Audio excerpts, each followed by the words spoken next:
Bienvenidos, vamos a comenzar el tema número 2 del programa de Derechos Humanos y su protección jurisdiccional y el tema 2 con el título de Concepto, Fundamento y Estructura de los Derechos Constitucionales.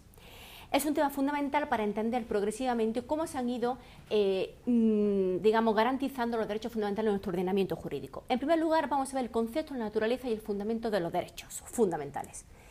Antes de nada, tenemos que ver la diferencia entre derechos humanos y derechos fundamentales, si lo hubiera, es decir, si existiera alguna diferencia. Simplemente quisiera apuntar que se utilizan ambos términos de manera, en muchas ocasiones, de manera indistinta, es decir, uno u otro, cuando en realidad es posible que tengamos, que estemos viendo al mismo concepto o a la misma realidad o no.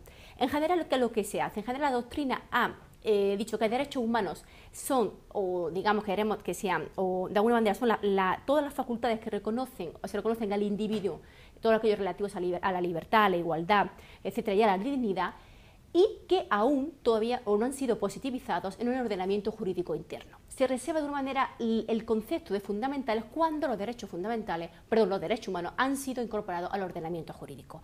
No obstante, en el movimiento internacional de derechos humanos se utiliza derechos humanos para denominar cualquier derecho fundamental y cualquier derecho humano o constitucional. En nuestra terminología vamos también a emplear en nuestro ordenamiento jurídico se emplea la terminología de derechos constitucionales. ¿Por qué? Porque son todos aquellos derechos que aparecen en nuestra Constitución. Bien, en nuestra Constitución aparecen los derechos humanos o derechos fundamentales en el título 1 de la Constitución. Bien, en concreto aparece con el título de los derechos y deberes fundamentales. ¿Cuál es la naturaleza de los derechos? Bien, la naturaleza de los derechos, por un lado, la objetiva es el fundamento, los derechos humanos son el fundamento del orden jurídico, que es una expresión de un sistema de valores. Y por otro lado, la naturaleza subjetiva, cuando hablamos de naturaleza subjetiva, estamos refiriendo a los derechos subjetivos del individuo, es decir, a los derechos que corresponden al individuo en cuanto tales. Si tuviésemos que clasificar los derechos, libertades fundamentales, y voy a utilizar lo mismo indistintamente derechos humanos o derechos fundamentales, ¿cómo las clasificaríamos? Pues bien, la clasificación que se puede hacer atendiendo a su contenido, por tanto tenemos derechos individuales que son aquellos inherentes a la persona, por ejemplo, aquellos relativos a la vida, al honor, a la imagen, a la intimidad, etc.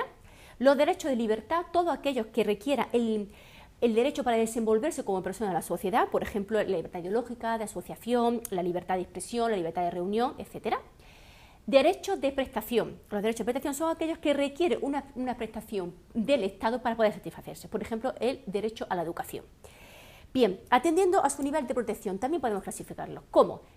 Los derechos que aparecen en la sección 1 del capítulo 2 del título 1 de la Constitución Española, que todos vosotros, alumnos, tenéis que tener y manejar con mucha soltura, pues son aquellos que tienen las siguientes características. Tienen una aplicación inmediata. La sección 1 del capítulo 2 del título 1, podemos decir que son los derechos específicamente llamados derechos fundamentales. ¿Y por qué? Porque tiene un nivel de garantía superior al resto de los derechos humanos o derechos constitucionales reconocidos en la Constitución. Veamos. En primer lugar, lo de la sección 1, que serán los artículos 14 y del 15 al 29, son de aplicación inmediata, en primer lugar. En segundo lugar, vincula a todos los poderes públicos. Son derechos subjetivos del individuo. Son regulados por ley orgánica, si bien pueden ser, cuando se tiene que desarrollar su contenido, también pueden ser desarrollados, no en cuanto a contenido esencial, pero simplemente desarrollados por ley ordinaria. Y en cuarto lugar, tiene un procedimiento preferente, jurisdiccional y sumario, y además tiene la garantía del recurso de amparo en el Tribunal Constitucional.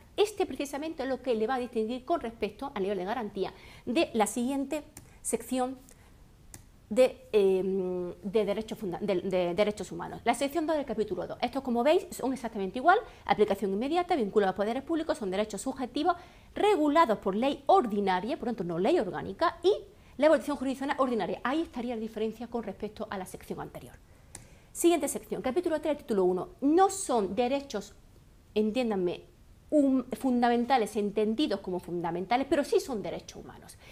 Son de aplicación, no son de aplicación directa e inmediata, sus destinatarios son los poderes públicos, pero los poderes públicos y como Estado tienen que garantizar que el ciudadano o la persona puede tener acceso y ejercitar esos derechos fundamentales. Ya veremos que en el capítulo 3 estamos refiriéndonos a lo que sean los principios rectores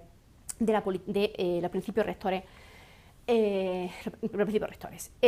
Por último, quisiera hacer referencia a la, no por último, sino a la eficacia jurídica de los derechos y las libertades fundamentales. A cada derecho le corresponde un nivel de garantía distinto, tal y como he visto anteriormente. Y ese nivel de garantía va a venir específicamente señalado en el artículo 53 de la Constitución española. Como digo, a cada derecho le corresponde su lugar en la Constitución y a cada lugar le corresponde un tipo de garantía. ¿Cuál es la eficacia o cuál sería la eficacia? Pues bien, la eficacia se predica tanto de los poderes públicos con respecto al individuo y tanto la vinculación horizontal entre los particulares. Por tanto, los particulares entre sí, por ejemplo, el derecho al honor, es un ejemplo de la vinculación horizontal de los derechos humanos, porque un individuo tiene que garantizar la intimidad, o no que garantizar, pero respetar la intimidad, perdón, de otro individuo, y si la vulnera, de alguna manera, el otro individuo puede, de alguna manera, demandar su protección al Estado. Y por supuesto una vinculación vertical, porque los poderes públicos, tal y como dice en el artículo 9.2, tienen la obligación de garantizar, no solamente por el artículo 53, sino también que la libertad y la igualdad sean reales y efectivas en nuestro ordenamiento jurídico. Bien, ¿cuáles serían los límites una vez visto dónde está situado? ¿Cuál sería la clasificación? Hemos dicho y reitero que los derechos son llamados derechos constitucionales porque aparecen en la Constitución. Dentro de aquellos constitucionales, insisto, puede haber los generales llamados derechos humanos y aquellos que son fundamentales, que son, como hemos dicho, están determinados en una sección, la primera de ellas que he señalado, y que gozan de la protección del recurso de amparo y del procedimiento, de la ley orgánica de procedimiento de sumariedad y preferencia. Bien, una vez visto dónde está situado la eficacia y el contenido, ¿cuáles son los límites? Este es uno de los temas más fascinantes en los derechos fundamentales, puesto que los límites viene a recordarnos cuál es, antes de ver qué es un límite, cuál es la esencia de un derecho fundamental o cuál es la esencia de un derecho humano. Para ver cuál es la esencia de un derecho humano tenemos que prestar atención al objeto, por un lado, y al contenido. El objeto de derechos fundamentales va a ser, como bien indica la palabra, el propio bien jurídico que se intenta proteger. Por ejemplo, el derecho al honor se pretendía proteger con el derecho al honor, por ejemplo, el buen nombre o la estima social, etcétera, por continuar con este ejemplo de derecho al honor. ¿Y el contenido qué sería? Pues el conjunto de facultades que tiene el titular, que es el individuo, para proteger ese bien jurídico. En este caso, pues sería cualquier reacción que pueda tener frente a la violación por parte de otros particulares, puesto que estamos con el derecho al honor o por parte del Estado, el sujeto titular de derechos fundamentales. Bien, como digo, hay también derechos. Otra clasificación que podemos hacer es que hay derechos que tienen una configuración constitucional muy elaborada o ya elaborada y otros que requieren una configuración legal. Por ejemplo, la configuración legal, la Constitución española remite a una ley que pueda desarrollar el hecho de la participación política. Y, por ejemplo, el artículo 23.1, participación política, se desarrollará, por supuesto, en la ley orgánica de régimen electoral general. La objeción de conciencia también requiere un desarrollo legislativo. Bien, si vamos directamente, ahora habéis visto cuáles son el objeto y el contenido del derecho fundamental, ¿cuál sería, digamos, o cómo operarían los límites? Pues bien, los límites de los derechos fundamentales, para operar cualquier restricción a un derecho fundamental, debe estar perfectamente justificada. Y, por tanto, el legislador nunca no podrá introducir límites de manera arbitraria y los límites nunca podrán afectar el contenido esencial. Y tienen que respetar siempre el principio de proporcionalidad. Es decir, ¿qué quiere decir el principio de proporcionalidad? Cuando se está limitando un derecho para poder proteger a otro derecho, se tiene que hacer conforme a unos criterios que son llamados el criterio de idoneidad, es decir, que estamos protegiendo un bien, de necesidad, que es necesario, digamos, limitar un derecho fundamental para garantizar otro, y tercero, de proporcionalidad, es decir, que la protección de un derecho fundamental, si hay que limitar otro derecho fundamental, la limitación sea la mínima restricción posible. Bien, otro punto interesante del tema número 2 es cómo se interpretan los derechos fundamentales. Bien, la interpretación de los derechos fundamentales viene recogida en el artículo 10.2 de la Constitución.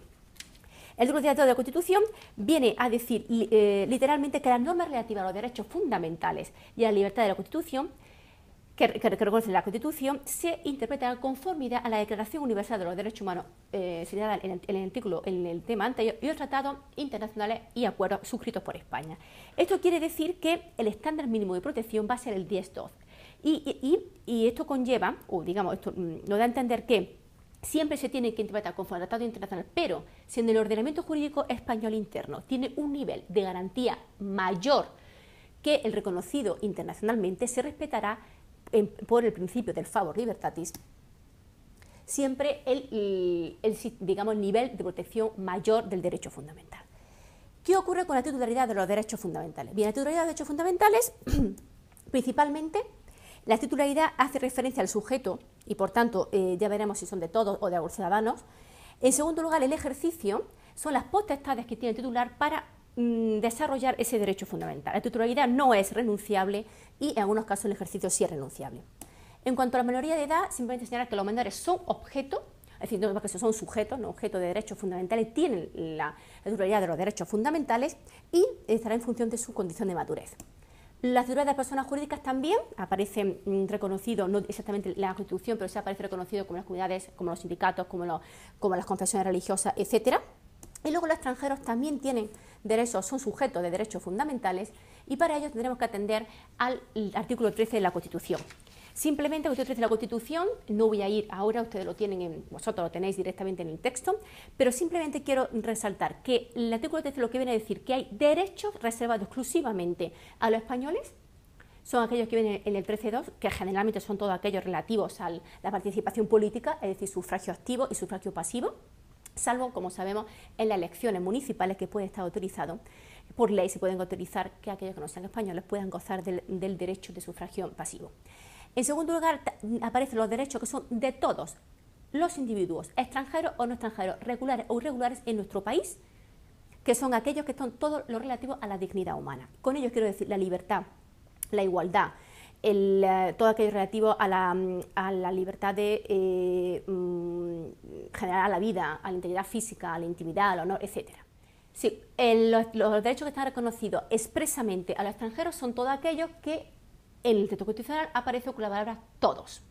Por ejemplo, puede ser el derecho de reunión y el derecho de asociación. Por último, el legislador hay derechos que puede extender a los extranjeros dependiendo de la voluntad legislativa. Entre ellos está el tema del derecho al trabajo, a la salud y el derecho de residencia y movimiento.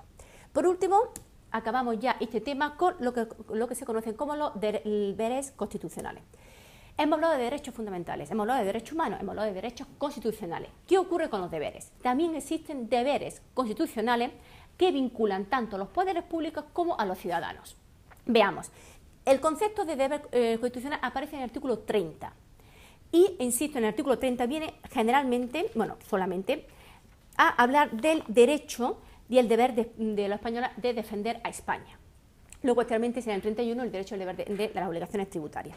En primer lugar, el derecho y el deber de defender España. Hasta hace muy poquito era obligatorio el cumplimiento del servicio militar y se entendía el deber de defender España con la obligación de cumplir el servicio militar. Esta asociación se ha roto y, por tanto, con independencia de que exista el deber de defender España y la obligación de defender a España en caso de guerra, que eso está regulado en la Ley Orgánica de Defensa Nacional, la obligación del servicio militar ha desaparecido con la profesionalización del ejército, de las Fuerzas Armadas. También aparecen los deberes en la objeción de conciencia al servicio militar. La objeción de conciencia aparece recogida en el artículo 30 y está directamente vinculada a la protección también de la libertad ideológica y religiosa del artículo 16 de la Constitución.